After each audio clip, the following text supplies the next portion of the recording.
ஆரவாரத்துடன் எருசலேமுக்குள் நுழைந்த நிகழ்வை இன்று நினைவு கூறுகின்றோம். கிறிஸ்துவின் பாடுகளும் மரணமும் உயிர்ப்பும் 2000 ஆண்டுகளுக்கு முன் நடந்து முடிந்துவிட்ட வெற்று நிகழ்வு அல்ல. நமது அன்றாட வாழ்வில் தினமும் நினைவுபடுத்தி அவரை நமது வாழ்வில் நிலைநிறுத்த வேண்டிய புனித நிகழ்வு. அன்று இயேசுவை ஆரவாரத்துடன் வரவேற்ற அதே மக்கள் சில நாட்களுக்குள் அவரை சிலுவையில் அறையும் என்று அவருக்கு எதிராக குரல் எழுப்பினார்கள். நிலையற்ற மனம் படைத்த மனிதர்களுக்கு நடுவே நிலையானது கடவுளின் அன்பு. அது என்றும் மாறாது. பகைவனுக்கும் அருள் செய்யும் அன்பு அது. நாம் பாடுகளை அனுபவித்து சிலுவையில் கொடிய மரணத்தை தழுவப் போகும் நகர் என்று இயேசு அறிந்திருந்த போதும் துணிவுடன் எருசலேமுக்குள் நுழைந்தது கடவுளின் அன்பை எண்பிக்கவே. கடவுளின் மாறாத அந்த அன்பை நமது மனதில் இருத்தி இன்றைய நிகழ்வுகளில் திரு நிகழ்வுகளில் பங்கு கொள்வோம்.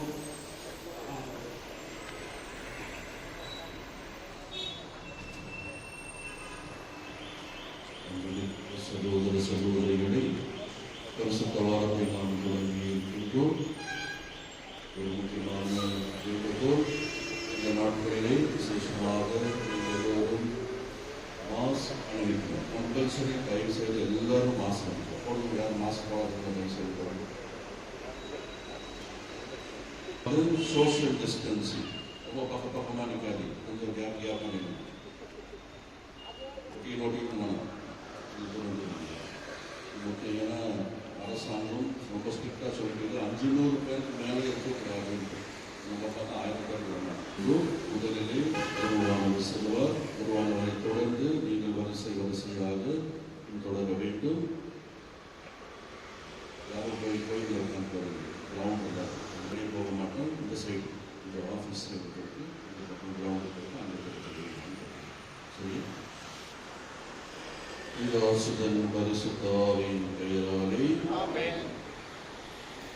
அன்புமிக்க சகோதர சகோதரிகளை, தவக்கால தொடக்கத்திலிருந்தே தவ முயற்சிகளினாலும் பிறர் அன்பு பணிகளினாலும் நம் இதயங்களை தயாரிப்பின் இன்று நாம் ஒன்று கூடியுள்ளோம்.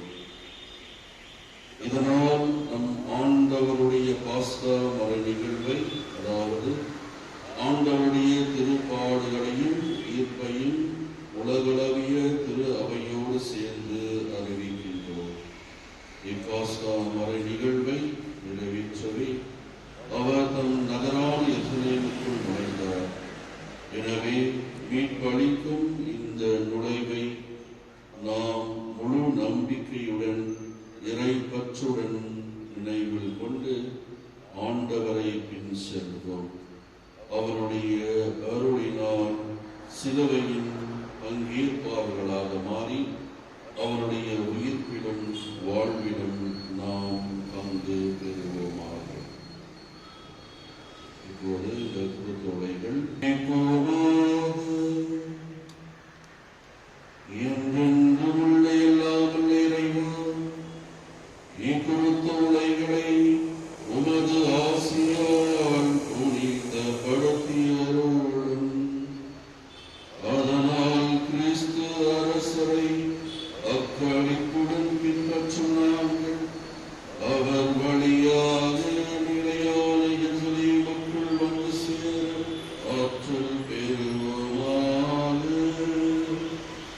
என்றென்று வாழ்ந்து ஆட்சி செய்கின்ற அவர் வழியாக உம்மை மன்றாடுகின்றோம்.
இயேசு தாம் சீடரோடு ஒலிவ மலை அருகில் உள்ள பெத்தானியா என்னும் ஊருக்கு வந்து எருசலேமை நெருங்கிய பொழுது இரு சீடர்களை அனுப்பி, உங்களுக்கு எதிரே இருக்கும் ஊருக்கு போங்கள்.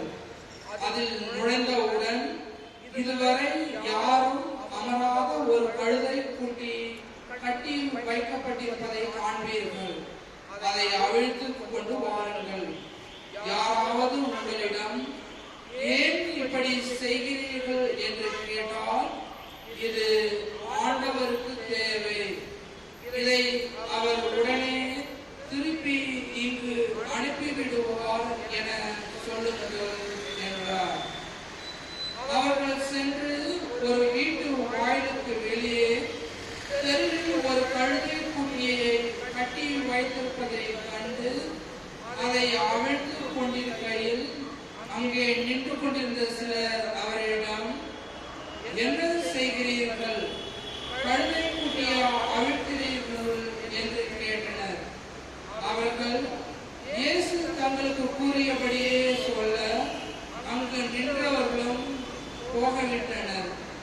பிறகு அக்கழுதை குட்டியை இயேசுவிடம் கொண்டு வந்து அதன் மேல் தங்கள் மேலுடைகளை போட அவர் அதன் மீது அமர்ந்தார். பலர் தங்கள் மேலுடைகளையும் வேறு சில வயல்வெளிகளில் வெட்டிய இலை தழைகளையும் வளையும் பார்த்தினர்.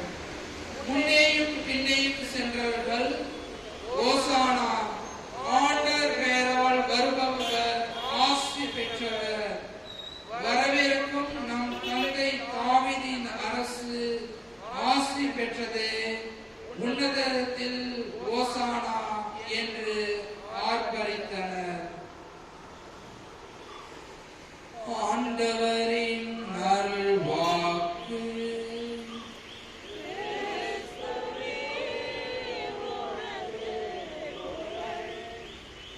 இயேசுவின் அன்புக்கு மிகவும் நெருக்கமாக வாழ வைக்கப்பட்டிருக்கும் இறைமக்களே, இன்றிலிருந்து இந்த நாட்களை நாம் புனித வாரம் என அழைக்கிறோம். ஏனென்றால் ஆண்டவர் இயேசுவின் பாடுகள் நம்மையும் நமது வாழ்வையும் புனிதப்படுத்துகிறது. இந்த புனித வாரத்துல குருத்தோலையே கரங்களிலே ஏந்தி நிற்கக்கூடிய நாம் நம்முடைய இதயத்தின் இயேசுவின் அன்பை தாங்கக்கூடிய விசுவாசிகளாக வாழ்வோம் என்கிற சிந்தனையில் அவர் அன்பில் நிலைத்திருக்க அழைக்கப்பட்டிருக்கிறோம் என்பதை உணர்ந்து இந்த தெய்வீக பணியிலே பக்தியோடு பங்கு பெறுவோம். அன்புமிக்க சகோதர சகோதரிகளை, இயேசுவை புகழ்ந்து ஆர்ப்பரித்த மக்கள் திரளை போன்று நாமும் அமைதியுடன் இந்த பவனியிலே கலந்து கொண்டு புறப்படுவோம். முதலிலே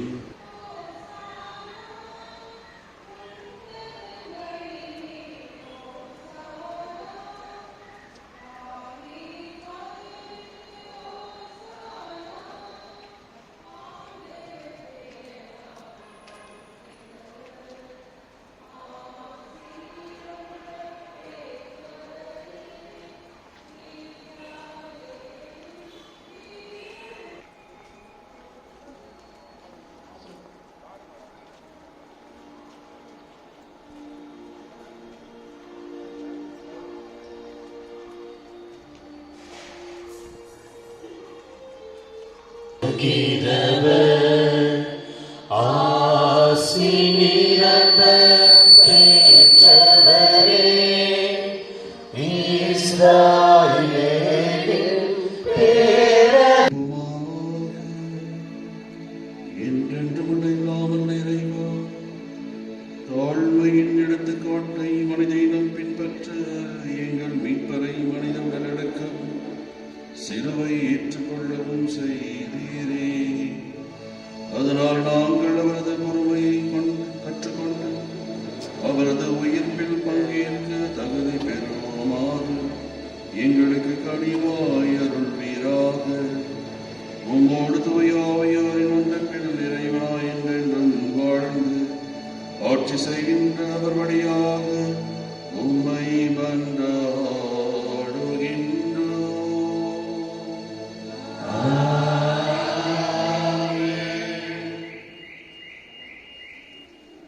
வாசகம். ஏசாயா நூலிலிருந்து வாசகம். நலிந்தவனை நல்வாக்கால் ஊக்குவிக்கும் அறிவை நான் பெற்றிட ஆண்டவராகிய என் தலைவர் கர்த்தோனின் நாவை எனக்கு அளித்துள்ளார். காலைதோறும் அவர் என்னை தட்டி எழுப்புகின்றார். கற்போர் கேட்பது போல் நானும் செவி கொடுக்க செய்கின்றார். ஆண்டவராகிய என் தலைவர் என் செவியை திறந்துள்ளார். நான் கிளர்ந்தெழவில்லை, விலகி செல்லவும் இல்லை. அடிப்போர்க்கு என் முதுகையும் தாடியை பிடுங்குவோருக்கு என் தாடியையும் ஒப்புவித்தேன். நிந்தனை செய்வோருக்கும் காரி உமிழ்வோருக்கும் என் முகத்தை மறைக்கவில்லை. ஆண்டவராகிய என் தலைவர் துணை நிற்கின்றார். நான் அவமானம் அடையேன். என் முகத்தை கற்பாரை ஆக்கிக் கொண்டேன். இழிநிலையை நான் அடைவதில்லை என்றறிவேன். இது ஆண்டவர் வழங்கும் அருள்வாக்கு.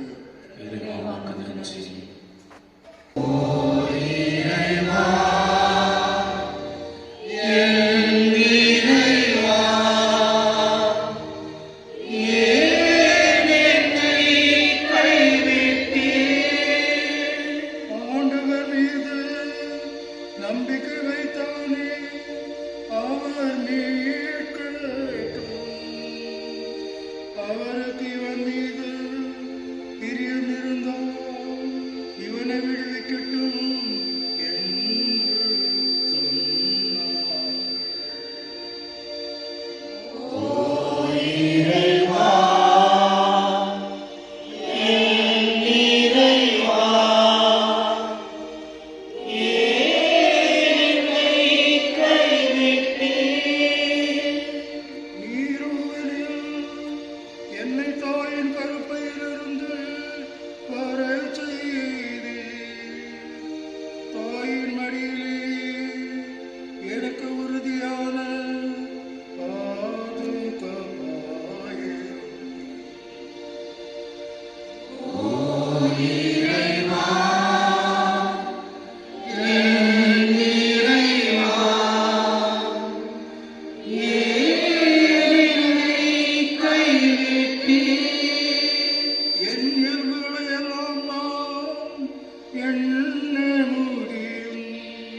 திருத்தூதர் பவுல் பிலிப்பியருக்கு எழுதிய திருமுகத்திலிருந்து வாசகம். கடவுள் வடிவில் விளங்கிய கிறிஸ்து கடவுளுக்கு இணையாய் இருக்கும் நிலையை வலிந்து பற்றி கொண்டிருக்க வேண்டியதொன்றாக கருதவில்லை. ஆனால் தம்மையே வெறுமையாக்கி அடிமையின் வடிவை ஏற்று மனிதருக்கு ஒப்பானார். மனித உருவில் தோன்றி சாவை ஏற்கும் அளவுக்கு, அதுவும் சிலுவை சாவையை ஏற்கும் அளவிற்கு கீழ்ப்படிந்து தம்மையே தாழ்த்திக் கொண்டார். எனவே கடவுளும் அவரை மிகவே உயர்த்தி எப்பெயருக்கும் மேலான பெயரை அவருக்கு அருளினார். ஆகவே இயேசுவின் பெயருக்கு விண்ணவர், மன்னவர், கீழுலகோர் அனைவரும் மண்டியிடுவர். தந்தையாம் கடவுளின் மாட்சிக்காக இயேசு கிறிஸ்து ஆண்டவர் என எல்லா நாவுமே அறிக்கையிடும். ஆண்டவர் வழங்கும் அருள்வாக்கு.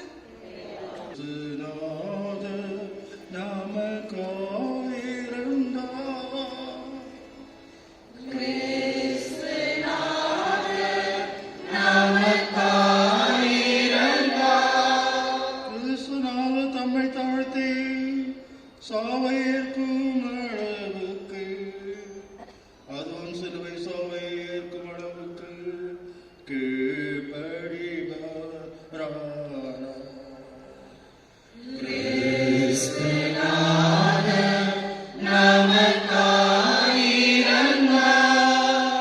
ஆதலால் தான் கடவுள் அவரை எல்லாருக்கும் மேலாய் உயர்த்தி எப்பெயருக்கும் மேலான பெயரை அவருக்கு அருளினார்.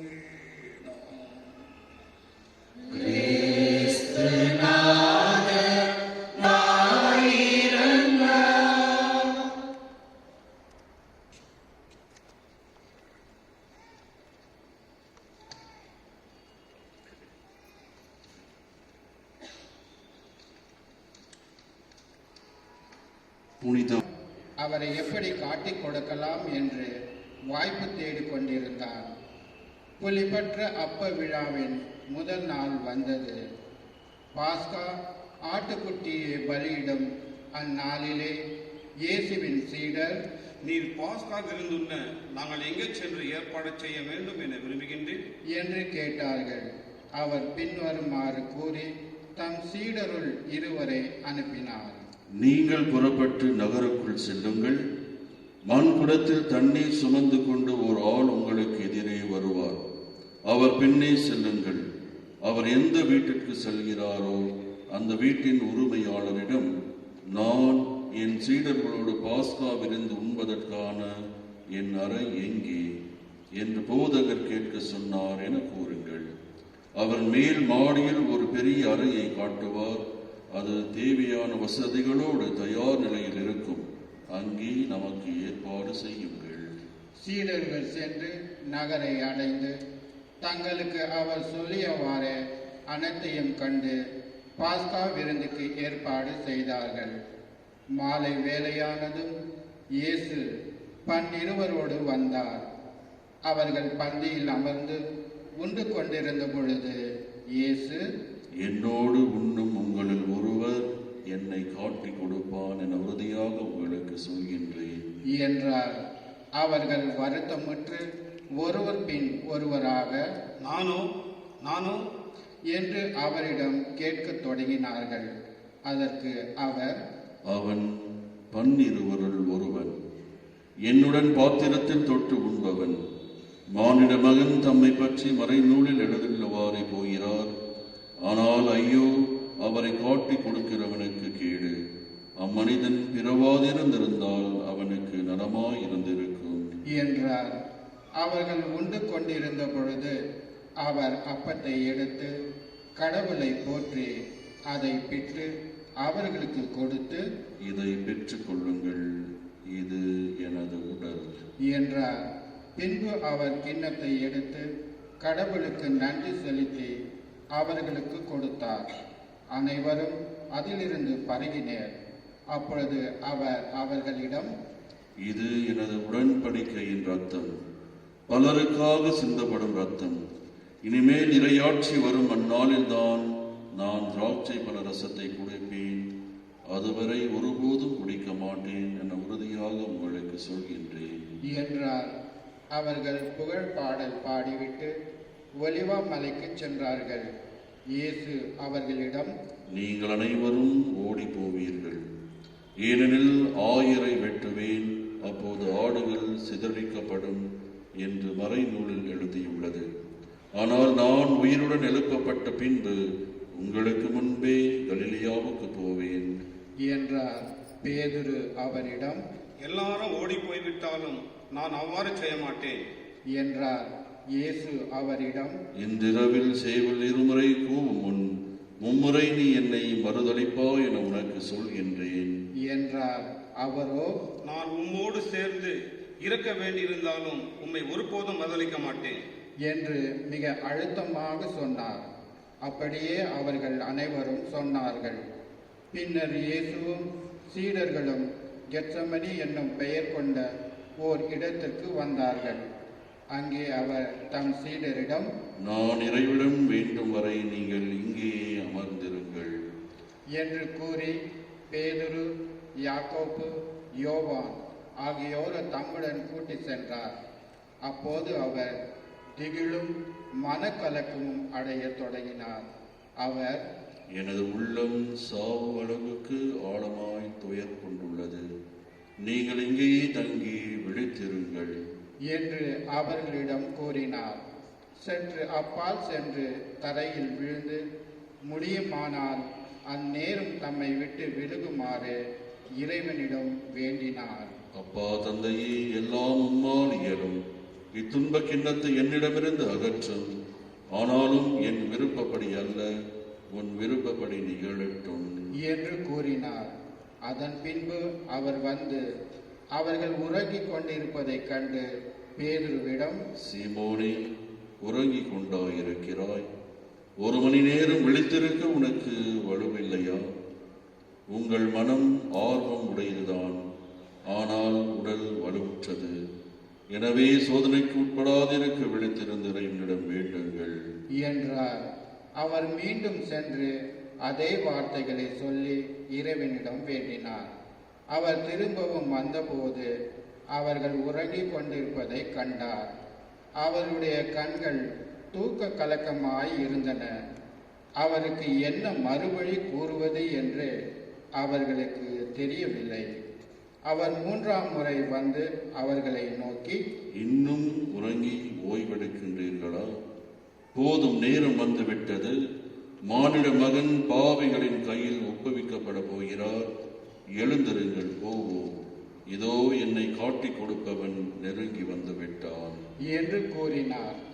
இயேசு தொடர்ந்து பேசிக் கொண்டிருந்த போது 12 ஒருவனான யூதாசு வந்தான்.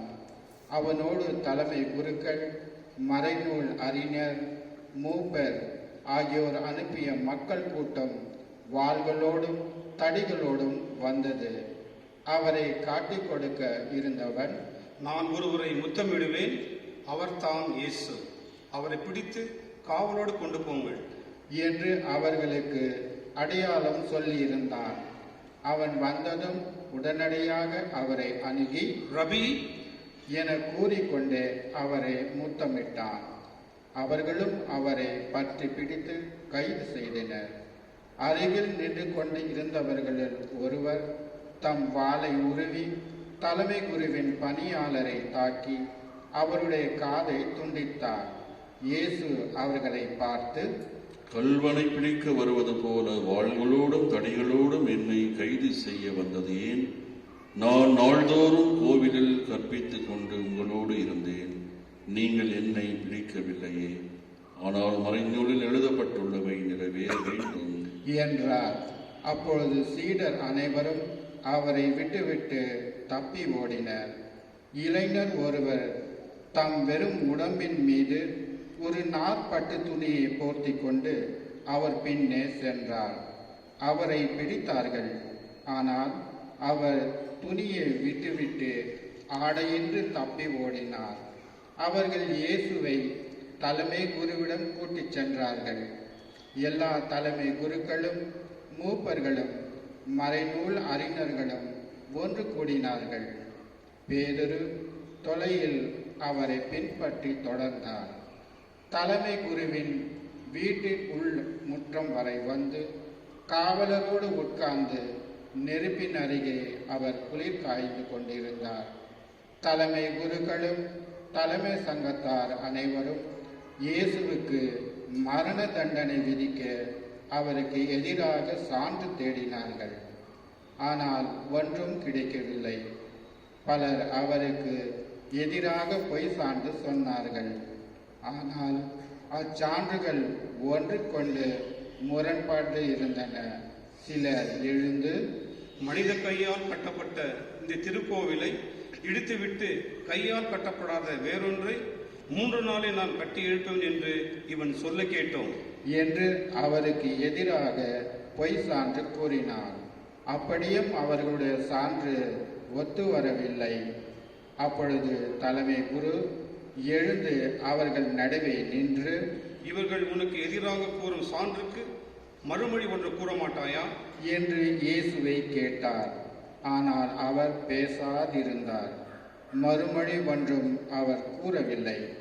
மீண்டும் தலைமை குரு, போற்றுதற்குரிய கடவுளின் மகனாகிய மெசியா நீதானோ என்று அவரை கேட்டார். அதற்கு இயேசு, நானே அவர். மேலும் மானிட மகன் வல்லவராம் கடவுளின் வலப்புறத்தில் வீற்றிருப்பதையும் வான மேகங்கள் சூழ வருவதையும் காண்பீர்கள் என்றார். தலைமை குருவோ தம் அங்கியை கிழித்து கொண்டு, இன்னும் நமக்கு சான்றுகள் தேவையா? இவன் கடவுளை பழைத்துரைத்ததை கேட்டீர்களே, உங்களுக்கு என்ன தோன்றுகின்றது என்று கேட்க அவர்கள் அனைவரும் இவன் சாக வேண்டியவன் என்று தீர்மானித்தார்கள். பின்பு சிலர் அவர் மேல் துப்பவும் அவர் முகத்தை மூடி அவரை கையால் குத்தி, இறைவாக்கினே யார் என சொல் என்று கேட்கவும் தொடங்கினர். காவலரும் அவரை கன்னத்தில் அறைந்தனர். அப்பொழுது பேதுரு கீழ்முற்றத்தில் இருக்க தலைமை குருவின் பணிப்பெண் ஒருவர் வந்து பேதுரு குளிர் காய்ந்து கொண்டிருக்க கண்டு அவரை கூர்ந்து நோக்கி, நீயும் இந்த நாசரத்து இயேசுவோடு இருந்தவன் தானே என்றார். அவரோ, நீ சொல்லுவது என்னவென்று எனக்கு தெரியவும் இல்லை, புரியவும் இல்லை என்று மறுதளித்தார். மெலிமுற்றத்திற்கு சென்றார். அப்பொழுது சேவல் கூவிற்று. அந்த பணிப்பெண் அவரை கண்டு சூழ இருந்தவர்களிடம், இவனும் அவர்களை சேர்ந்தவன் தான் என்று மீண்டும் கூற தொடங்கினார். அவர் மீண்டும் மறுதளித்தார். சற்று நேரத்திற்கு பின் சூழ இருந்தவர்களும், உண்மையாக நீ அவர்களை சேர்ந்தவனே, ஏனெனில் நீ ஒரு கலிலேயன் என்று மீண்டும் பேதுருவிடம் கூறினார்கள். அவரோ, நீங்கள் குறிப்பிடுகின்ற இந்த மனிதர் எனக்கு தெரியாது என்று சொல்லி சபிக்கவும் ஆணையிடவும் தொடங்கினர். உடனே 2ஆம் முறை சேவல் கூவிற்று. அப்பொழுது சேவல் 2 முறை கூவும் முன், நீ என்னை 3 முறை மறுதளிப்பாய் என்று இயேசு தமக்கு கூறிய சொற்களை பேதுரு நினைவு கூர்ந்து மனமுடைந்து அழுதார். பொழுது விடிந்ததும் மூப்பரோடும் மறைநூல் அறிஞரோடும் தலைமை சங்கத்தார் அனைவரோடும் தலைமை குருக்கள் ஆலோசனை செய்து இயேசுவை கட்டி இழுத்து சென்று பிலாத்திடம் ஒப்புவித்தனர். பிலாத்து அவரை நோக்கி, நீ யூதரின் அரசனா என்று கேட்க அவர், அவ்வாறு நீர் சொல்கிறீர் என்று பதில் கூறினர். தலைமை குருக்கள் அவர் மீது பல குற்றங்களை சுமத்தினார்கள். மீண்டும் பிலாத்து, நீ பதில் ஒன்று சொல்ல மாட்டாயா? உன் மீது இத்தனை குற்றங்களை சுமத்துகின்றார்களே என்று அவரிடம் கேட்டான். இயேசுவோ பதிலெதுவும் கூறவில்லை. ஆகவே பிலாத்து வியப்புற்றான். விழாவின் போது மக்கள் கேட்டுக்கொள்ளும் ஒரு கைதியை அவர்களுக்காக பிலாத்து விடுதலை செய்வதுண்டு. பரவா என்னும் கைதி ஒருவன் இருந்தான். ஒரு காலத்தில் கொலை செய்த கலக்கக்காரரோடு பிடிப்பட்டவன் அவன். மக்கள் கூட்டம் வந்து வழக்கமாய் செய்வது போல ஒரு கைதியை விடுதலை செய்யுமாறு பிலாத்துவை வேண்ட தொடங்கியது. அதற்கு பிலாத்து, யூதரின் அரசரை உங்களுக்காக நான் விடுதலை செய்ய வேண்டும் என்று விரும்புகின்றீர்களா என்று கேட்டான். ஏனெனில் தலைமை குருக்கள் பொறாமையால் தான் அவரை ஒப்புவித்து இருந்தார்கள் என்று அவன் உணர்ந்திருந்தான். ஆனால் தலைமை குருக்கள் தங்களுக்கு பரபாவையே அவன் விடுதலை செய்ய வேண்டுமென கேட்குமாறு கூட்டத்தினரை தூண்டிவிட்டார்கள். பிலாத்து மீண்டும் அவர்களை பார்த்து, அப்படியானால் நீங்கள் யூதரின் அரசர் என்று குறிப்பிடும் இவனை நான் என்ன செய்ய வேண்டும் என்று கேட்டான். அவர்கள், அவனை சிலுவையில் அறையும் என்று மீண்டும் கத்தினார்கள். அதற்கு பிலாத்து, இவன் செய்த குற்றம் என்ன என்று கேட்க அவர்கள், அவனை சிலுவையில் அறையும் என்று இன்னும் உரக்க கத்தினார்கள். ஆகவே பிலாத்து கூட்டத்தினரின் விருப்பத்தை நிறைவேற்றும் வண்ணம் பரபாவை விடுதலை செய்து இயேசுவை கசையால் அடித்து சிலுவையில் அறையுமாறு ஒப்புவித்தார். பிறகு படை வீரர் அவரை ஆளுநர் மாளிகை முற்றத்திற்கு இழுத்து கொண்டு போய் படைப்பிரிவினர் அனைவரையும் கூட்டினர். அவருக்கு செந்நிற ஆடை உடுத்தி ஒரு முள்முடி பின்னே அவருக்கு சூட்டி, யூதரின் அரசே வாழ்க என்று அவரை வாழ்த்தத் தொடங்கினர். மேலும் கோலால் அவர் தலையில் அடித்து அவர் மீது துப்பி முழந்தால் படியிட்டு அவரை வணங்கினர்.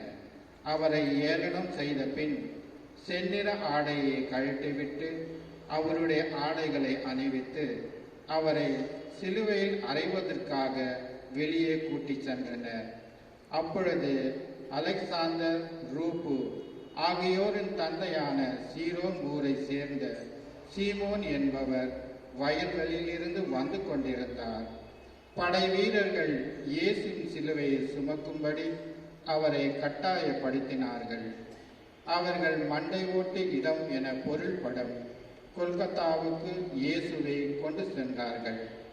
அங்கே அவருக்கு வெள்ளைப்பவுலும் கலந்த திராட்சை ரசத்தை குடிக்க கொடுத்தார்கள். ஆனால் அவர் அதை பெற்றுக்கொள்ளவில்லை.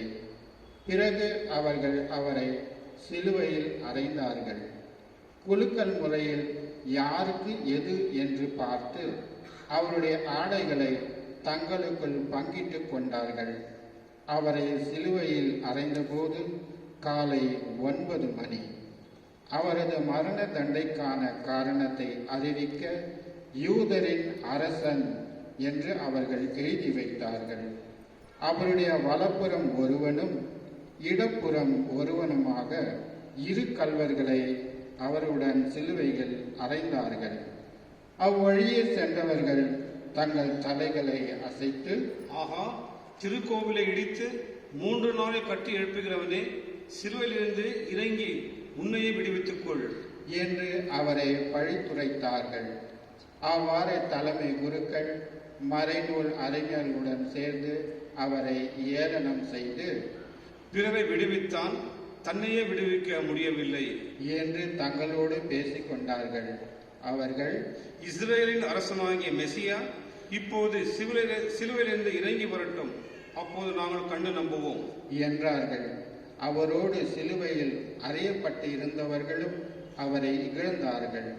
நட்பகல் வந்த பொழுது நாடெங்கும் இருள் உண்டாயிற்று. பிற்பகல் 3 மணி வரை அது நீடித்தது.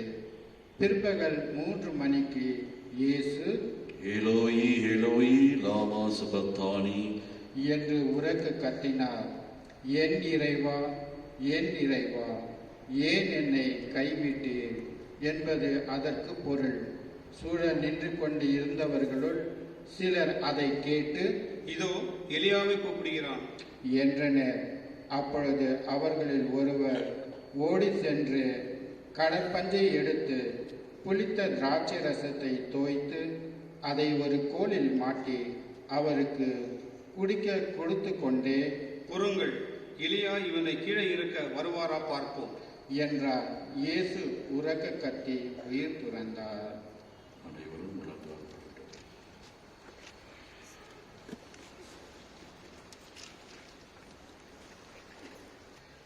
அப்பொழுது திருக்கோவிலின் திரை மேலிருந்து கீழ் வரை 2ஆக கிழிந்தது. அவருக்கு எதிரே நின்று கொண்டிருந்த நூற்றவர் தலைவர் இயேசு இவ்வாறு உயிர் துறந்ததைக் கண்டு, இம்மனிதர் உண்மையாகவே இறைமகன் என்றார். பெண்களுள் சிலரும் தொலைவில் நின்று உற்று நோக்கிக் கொண்டு இருந்தனர். அவர்களுள் மகதல மரியாவும், சின்ன யாக்கோப்பு, யோசேப் ஆகியோரின் தாயாகிய மரியாவும், சொலோமி என்பவரும் இருந்தனர். இயேசு கலிலேயாவில் இருந்தபோது அவர்கள் அவரை பின்பற்றி அவருக்கு பணிவிடை செய்து வந்தவர்கள். அவருடன் எருசலேமுக்கு வந்திருந்த வேறு பல பெண்கள் அங்கே ஓய்வு நாளுக்கு முந்தைய ஆயத்த நாளாக இருந்தபடியால் அரிமத்தேயா ஊரை சேர்ந்த யோசேப்பு என்பவர் துணிவுடன் பிலாத்துவிடம் போய் இயேசுவின் உடலை கேட்டார். அவர் மதிப்புக்குரிய தலைமை சங்க உறுப்பினர். அவரும் இறையாட்சியின் வருகைக்காக காத்திருந்தவர். ஏற்கனவே இயேசு இறந்து விட்டதை குறித்து பிலாத்து வியப்படைந்து நூற்றவர் தலைவரை அழைத்து, அவன் இதற்குள் இறந்து விட்டானா என்று கேட்டான். நூற்றவர் தலைவரிடம் இருந்து கேட்டு அறிந்ததும் உடலை அவன் யோசேப்பிடம் அளித்தான். யோசேப்பு மெல்லிய துணி ஒன்றை வாங்கி வந்து இயேசுவின் உடலை இறக்கி துணியால் சுற்றி பாறையில் வெட்டப்பட்டிருந்த கல்லறையில் கொண்டு வைத்தார். அதன் வாயிலில் ஒரு கல்லை உருட்டி வைத்தார். அவரை எங்கே வைத்தனர் என்பதை மகதல மரியாவும் யோசேப்பின் தாய் மரியாவும் உற்று பார்த்து கொண்டிருந்தனர்.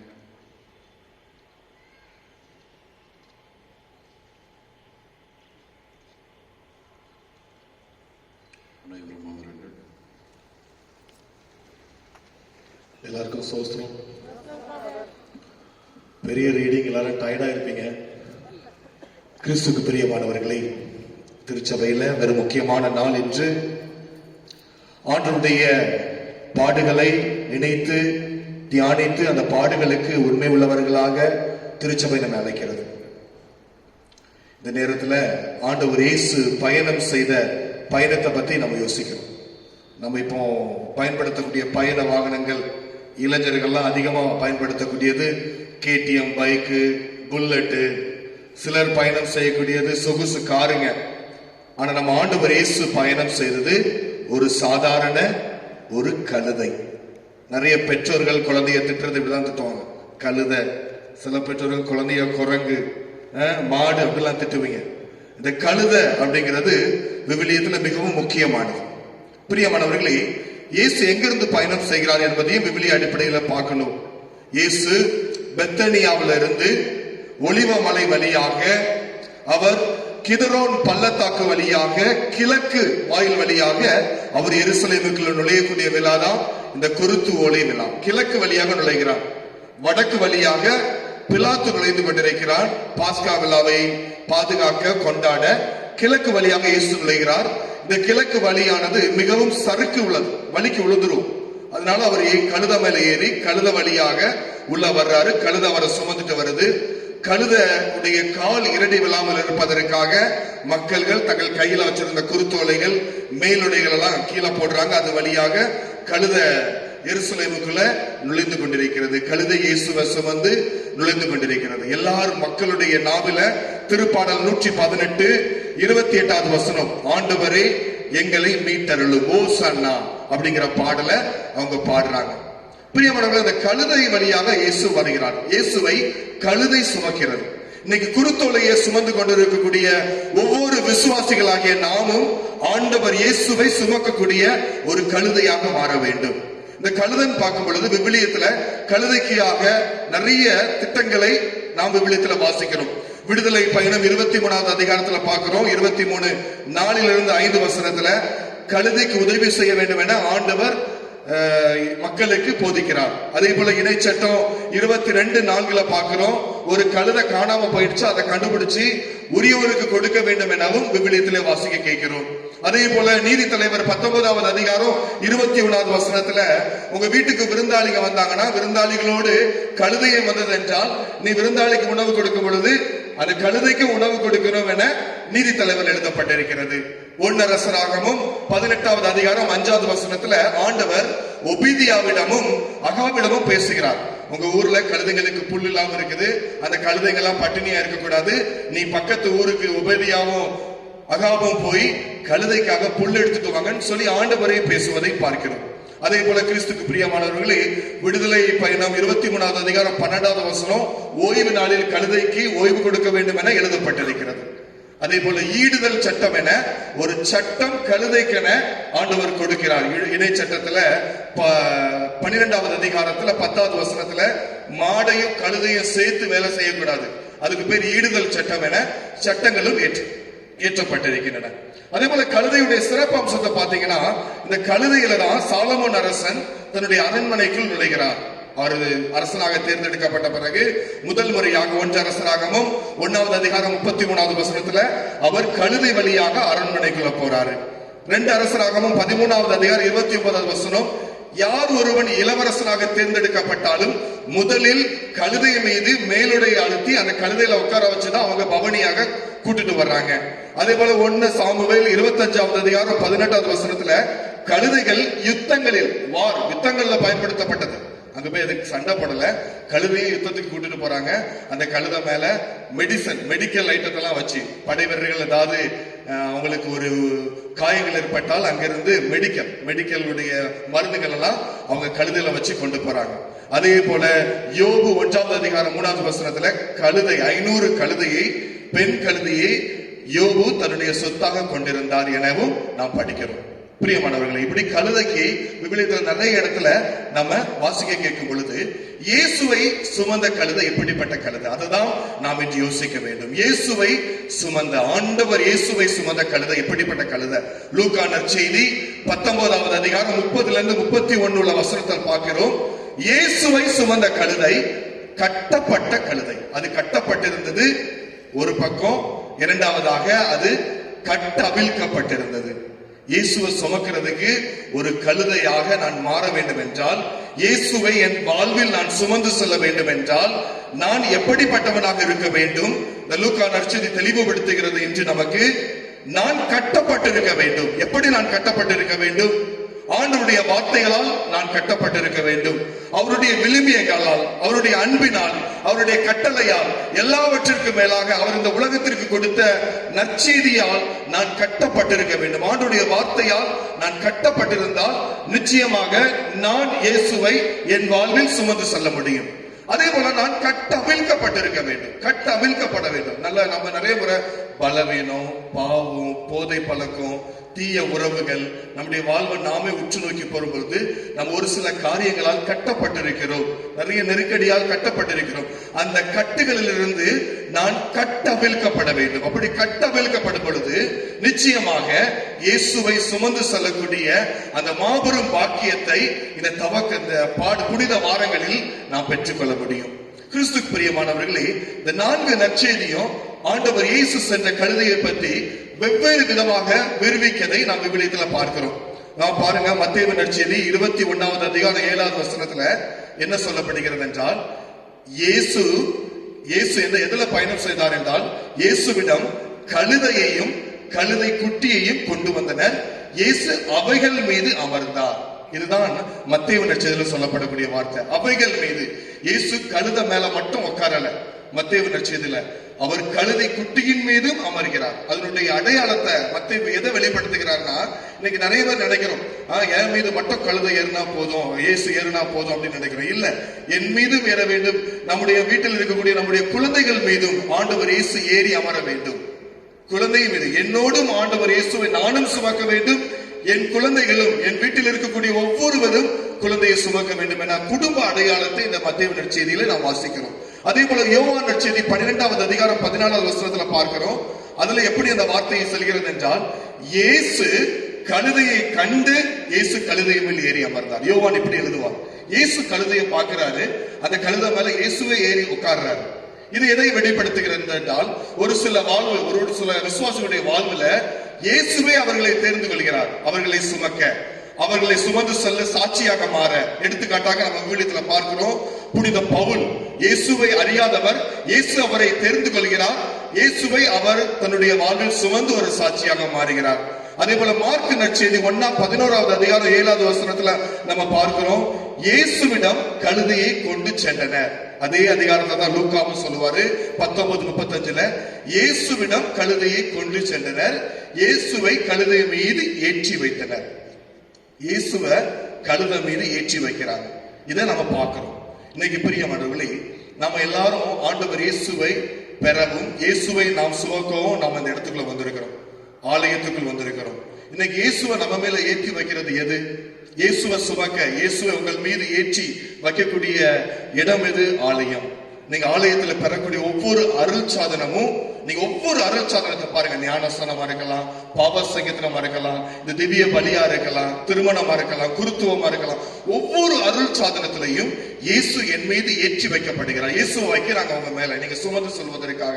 இந்த அருள் சாதனத்துல நான் தகுந்த முறையில பங்கு பெறும் பொழுது, நல்ல ஒரு மனமாற்றத்தோடு, ஒரு மன இரக்கத்தோடு, ஆண்டுடைய வார்த்தையும் அன்பையும் உணர்ந்தவர்களாக இந்த அருள் சாதனத்தை பெறும் பொழுது ஆண்டவர் இயேசு நம்மீது ஏறுகிறார். இந்த 2020-21 ஆண்டவர் இயேசுவுக்கு கழுத தேவையில்லை, உடன்படிக்கை செய்யப்பட்ட நீங்களும் நானும் தான் தேவை. அவர் நம்மீது ஏறி அமர நாம் அவரை சுமந்து செல்ல வேண்டும். எப்படி சுமந்து செல்ல வேண்டும்? நம்முடைய கண்களில், நம்முடைய செயல்களில், நம்முடைய கரங்களில், நம்முடைய இதயத்தில், நம்முடைய காலில் அவருடைய அனுபவத்தை நாம் சுமந்து செல்ல வேண்டும். புனித பவுல் சொல்வது போல, இனி வாழ்வது நான் அல்ல, கிறிஸ்து என்னில் வாழ்கிறார் என்கிற ஒரு அனுபவத்தை நான் சுமந்து செல்ல வேண்டும். கழுதை போல் இயேசுவை சுமக்க நீங்களும் நான் இன்னைக்கு அழைக்கப்பட்டிருக்கிறோம். அருள் சாதனங்களை நம்முடைய விவிலியத்துல இன்னைக்கு திருப்பலியில் ஆண்டுடைய உடலையும் இரத்தத்தையும் தகுந்த முறையில நாம் பெறும் பொழுது இயேசு நம் மீது ஏறுகிறார். நாம் அவரையும் அவருடைய அற்புத அனுபவத்தை சுமந்து சொல்வோம் என்கிற விசுவாசத்தோடு இந்த திருப்பலியில பங்கு பெறுவோம். ஆண்டவரின் அனுபவத்தினால் மாற்றம் பெற்று மகிழ்ச்சியோடு வாழ்வோம். ஆமென். விசுவாச பிரமாணத்தை பாடுவோம்.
அன்புக்குரியவர்களே, புனித வாரத்தை துவங்கியுள்ள நாம் இறைவனோடும் பிறரோடும் நல்லுறவு கொண்டு வாழ வரம் வேண்டி இறை தந்தையிடம் நமது தேவைகளை முன்வைத்து மன்றாடுவோம்.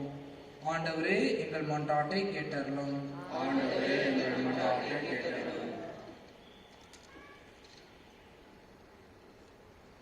எங்கள் திருத்தந்தை பிரான்சிஸ், எமது பேராயர், ஏனைய ஆயர்கள், குருக்கள், கன்னியர்கள், பொதுநிலை அனைவரும் கிறிஸ்துவின் பாஸ்கா மறைப்பொருளை கொண்டாட தம்மை தயாரிக்கும் இந்நாட்களில் உமது அன்பையும் மாண்பையும் உணர்ந்து இறைவழி தவறாமல் நடக்க அருள் தர வேண்டும் என்று இறைவா உம்மை மன்றாடுகிறோம்.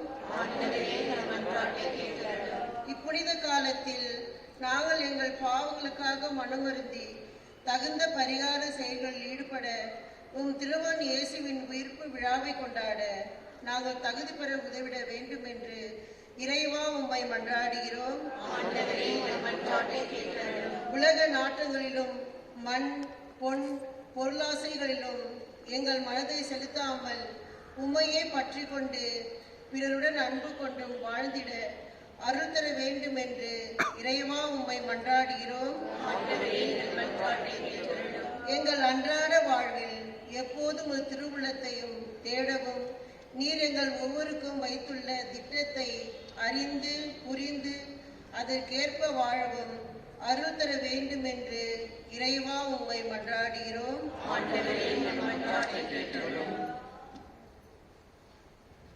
நாம் ஒவ்வொருவரின் தனிப்பட்ட தேவைகளுக்காக சிறிது நேரம் மௌனமாக மன்றாடுவோம்.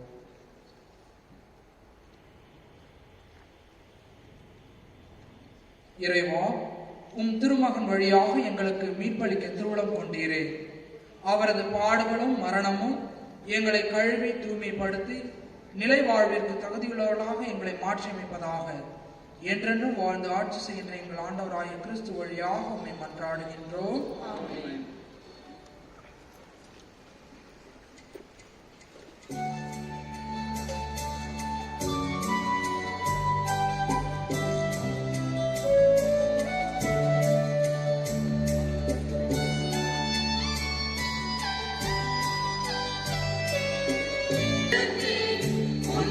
பாதத்தில் துளைக்கவே மெழுகாய் நின்று எரிந்தே உந்தன் உறவில் பொருகவே மலராய் இன்று மலர்ந்தே உந்தன் பாதத்தில் துளைக்கவே மெழுகாய் நின்று எரிந்தே உந்தன் உறவில் பொருகவே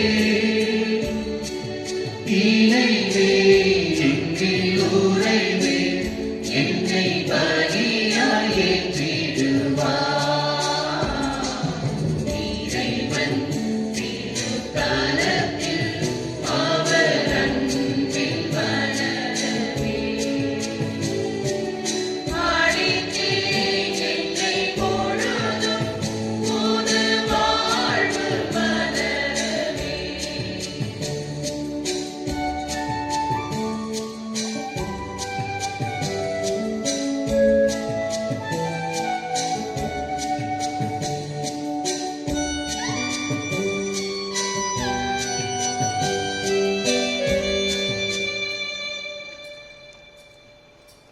அன்புமிக்க சகோதர சகோதரிகளை நாம் அனைவரும் ஒப்பு கொடுக்கும் இந்த காணிக்கை எல்லா பிதாவாகிய இறைவனுக்கு இட்டதாகும்படி ஜெபியுங்கள்.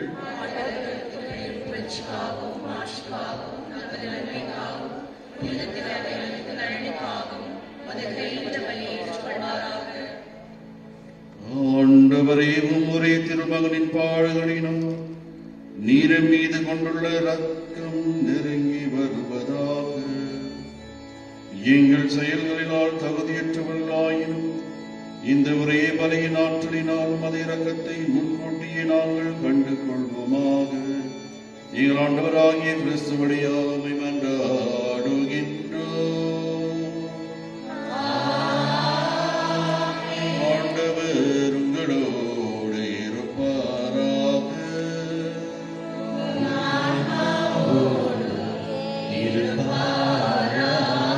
இது எங்களை மேலே எழுப்புங்கள்.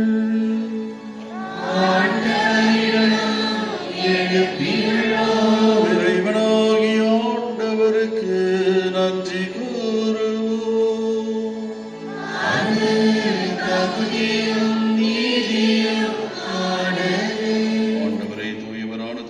உள்ள எல்லாம் உள்ள இறைவா எங்கள் ஆண்டவராகிய கிறிஸ்து வழியாக என்னாலும் இவ்விடத்திலும் நாங்கள் உமக்கு நன்றி செலுத்துவது மெய்யாகவே தகுதியும் நீதியுமாகும் எங்கள் கடமையும் மீட்புக்குரிய செயலுமாகும். மாசற்ற கிறிஸ்து பாவிகளுக்காக பாடுபடவும் தீயோரின் மீட்புக்காக அநீதியாக தீர்ப்பிடப்படவும் திருவுளமானார். அவரது இறப்பு எங்கள் பாவங்களை போக்கியது, அவரது உயிர்த்தெழுதல் எங்களை உமக்கு ஏற்புடையவர்களாக ஆக்கியது.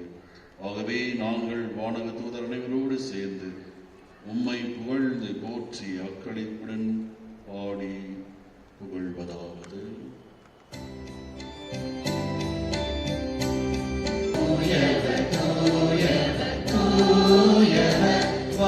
படைகளின் கடவுளாம் ஆண்டவர், விண்ணகமும் மண்ணகமும் உமது மாட்சியால் நிறைந்துள்ளன. உன்னதங்களிலே ஓசானா, உன்னதங்களிலே ஓசானா. ஆண்டவர் பெயரால் வருகிறவர், ஆசி பெற்றவர். உன்னதங்களிலே ஓசானா, உன்னதங்களிலே ஓசானா. ஆண்டவரே நேர்மையாகவே தூயவர், தூய்மை அனைத்திற்கும் ஊற்று. ஆகவே உம்முடைய ஆவியை பொழிந்து இந்த காணிக்கைகளை தூய்மைவிட தூய்மை வேண்டுகின்றோம். இவ்வாறு எங்கள் ஆண்டவர் இயேசு கிறிஸ்துவின் உடலும் இரத்தமுமாக எங்களுக்கு இவை மாறுபடமாக. அவர் பாடுபட உடன் கணிந்து தம்மை கையளித்த போது அப்பத்தை எடுத்து நன்றி செலுத்தி அதை பிட்டு தம் சீடர்களுக்கு அளித்து கூறியதாவது: அனைவரும் இதிலிருந்து பெற்று உண்ணுங்கள், ஏனென்று இது உங்களுக்காக கையளிக்கப்படும் என் உடல்.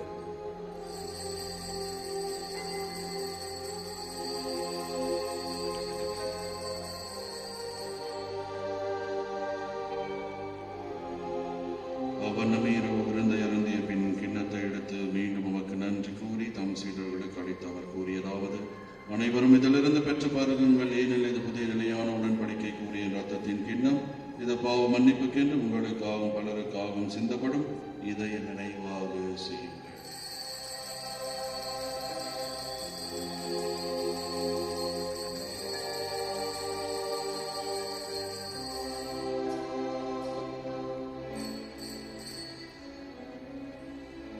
இது விசுவாசத்தின் மறைபொருள்.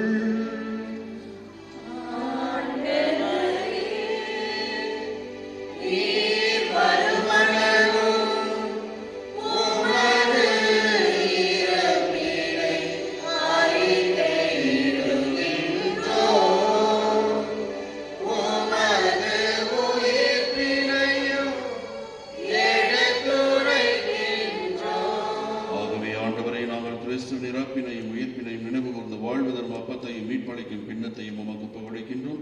உம் திருமணின்று உமக்கு ஊழியம் புரிய தகுந்தவுடன் ஏற்றுக்கொண்டு நினைவை உமக்கு நன்றி செலுத்துகின்றோம். மேலும் கிறிஸ்துவின் உடலிலும் இரத்தத்திலும் பங்கு கொள்ளும் எங்களை தூய ஆவி ஒன்று சேர்க்க வேண்டும் என உம்மை தாழ்மையுடன் மன்றாடுகின்றோம். எல்லா திருநிலையினராகிய நகரை உமது திரு அவை அன்பின் நிறைவை பெறச் செய்தருளும். குருத்தொலைகளை கரங்களில் தாங்கக்கூடிய நாங்கள் உம்மை எங்களுடைய வாழ்வில் சுமந்து செல்ல இந்த பலி எங்களுக்கு உதவி செய்ய நாங்கள் ஜெபிக்கிறோம். எங்கள் குடும்பத்தில் மரித்த ஒவ்வொரு ஆன்மாவையும் உமது இரக்கத்தில் ஏற்றுக்கொள்ளும். எங்கள் அனைவரின் மீதும் இரக்கமாயிரும். கடவுளின் கன்னி தாயான புனித மரியாள், அவருடைய அன்பு கணவர் புனித வளனார், புனித திருத்துதர்கள், உமக்கு உகந்தவர்களாக இருந்த ஆகிய புனிதர்கள் அனைவரோடும் நாங்களும் நிலையான வாழ்வில் பங்கு பெற தகுதி பெற்று உம் திருமகன் இயேசு கிறிஸ்து வழியாக உமை புகழ்ந்தேத்த வரமருள உமை தாழ்ந்து பணிந்து மன்றாடுகிறோம்.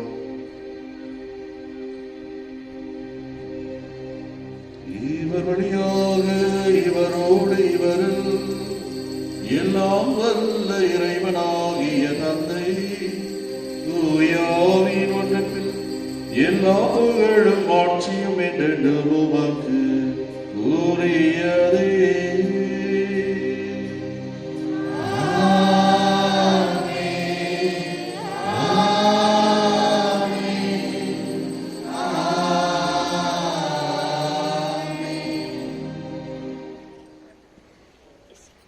மீட்பரின் கட்டளையினால் கற்பிக்கப்பட்டு இறைப்படைப்பினால் பயிற்சி பெற்ற நாம் துணிந்து சொல்வோம்: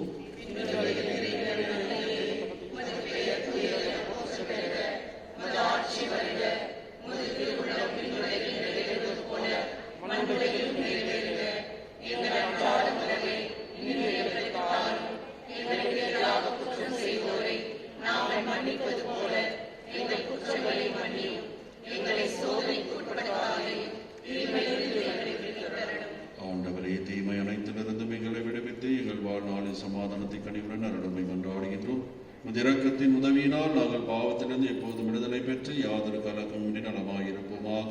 நாங்கள் நம்பியிருக்கும் பேரின்ப வாழ்வையும் எம் மீட்பராக இயேசு கிறிஸ்துவின் வருகையும் காத்திருக்கின்றோம். இயேசு கிறிஸ்துவே, சமாதானத்தை உங்களுக்கு விட்டு செல்கின்றேன், என் சமாதானத்தை உங்களுக்கு அளிக்கின்றேன். அப்போஸ்தலர்களுக்கு மொழிந்தேன். எங்கள் பாவங்களை பாராமல் உமது திருச்சபையின் விசுவாசத்தை கண்ணோக்கி எங்களுக்கு சமாதானத்தை ஒற்றுமையும் அளித்தவுடன் திருவிடம் கொள்வீராக. என்றென்று வாழ்ந்து ஆட்சி செய்கின்றவர் நீரே. ஆண்டவருடைய சமாதானம் உங்கள் அனைவரோடு என்றும் இருப்பதாக. ஆண்டவர் அருளும் அமைதியை நம்ம ஒவ்வொருவரும் பகிர்ந்து கொள்வோமாக. உலகின் பாவம் போக்கும் இறைவனை செம்மறியே, எம்மேல் இரக்கமையும். உலகின் பாவம் போக்கும் இறைவனை செம்மறியே, எம்மேல் இரக்கமையும். உலகின் பாவம் போக்கும் இறைவனை செம்மறியே, எமக்கு அமைதி அருளும். கிறிஸ்துவே, நாங்கள் கொள்ளும் திருவுடன் திரு ரத்தம் எங்களுக்கு உள்ளாகாமல் அது பரிவிறக்கத்தால் எங்களுக்கு உங்களுக்கு பாதுகாப்பு.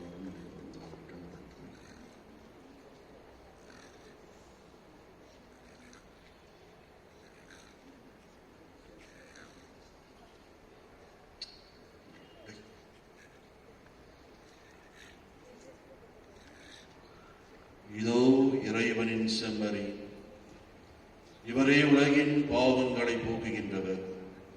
இவருடைய திருவிருந்துக்கு அழைக்க பெற்றிருக்கின்ற நாம் அனைவரும் பேறு பெற்றோர்.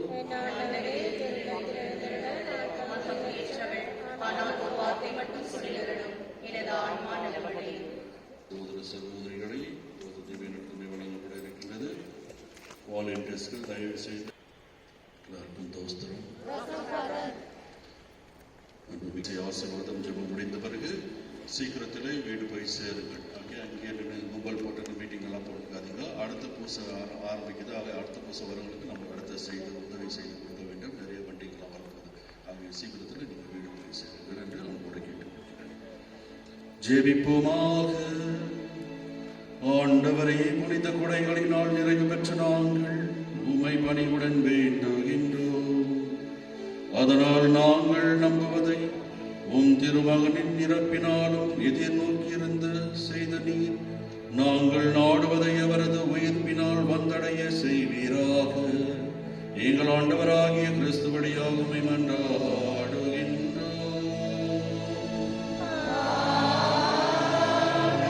ஆண்டவர் உங்களோடு இருப்பாராக.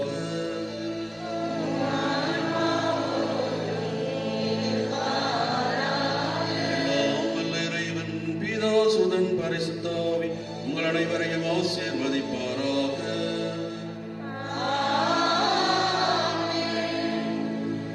கிறிஸ்துவை சுமந்தவர்களாக வாழ சென்று வாருங்கள். திருப்பலி நிறைவேறும்.